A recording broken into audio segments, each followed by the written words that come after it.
ಜೊತೆಗೆ ಹೋದೆ. ನಾವಲ್ಲಿ ಐಫೋನ್ ತಗೊಳಕ್ ಹೋಗಿದ್ದೆ ಸೆಂಟ್ರಲ್ ದಾವಣಗೆರೆಗೆ. ನಾವ್ ಅನ್ಕೊಂಡ್ ಹೋಗಿದ್ದೆ ಬೇರೆ, ಅಲ್ಲಿ ಆಗಿದ್ದೆ ಬೇರೆ. ನಮ್ ಹುಡುಗ ಬುಕ್ ಮಾಡಿದ್ದ ಐಫೋನ್ ಕಲರ್ ಇಲ್ಲ ಅಂತ ಹೇಳಿ ನಾಳೆ ಬನ್ನಿ ಅಂತ ಹೇಳಿ ವಾಪಸ್ ಕಳಿಸ್ಬಿಟ್ರು. ದೇವ್ರು ನಿಂಗೆ ಒಳ್ಳೇದ್ ಮಾಡ್ತದ.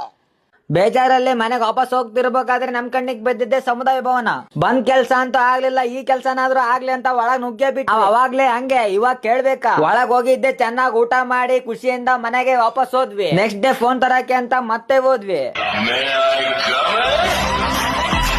ಫೋನ್ ತಗೊಳಕ್ಕೆ ಏನೇನ್ ಪ್ರೋಸೆಸ್ ಇದನ್ನ ಅದೆಲ್ಲ ಮುಗಿಸೋ 2 ತಾಸ ಆಗೋಯ್ತು. ಪ್ರೋಸೆಸ್ ಎಲ್ಲ ಮುಗಿಸಿ ಬಿಲ್ ಮಾಡ್ಸೇ ಬಿಟ್ವಿ. ಅಪ್ಪ ಅಮ್ಮ ಕಷ್ಟಪಟ್ಟಿರೋ ದುಡ್ಡಲ್ಲಿ ತಗೊಂಡು ಶೋಕಿ ಮಾಡೋದ್ಕಿಂತ ನಾವು ಕಷ್ಟಪಟ್ಟು ದುಡ್ದಿರೋ ದುಡ್ಡಲ್ಲಿ ಇಷ್ಟಪಟ್ಟಿದ್ನ ತಗೊಳದೇ ಒಂದು ಗತ್ತು ಅಲ್ವಾ.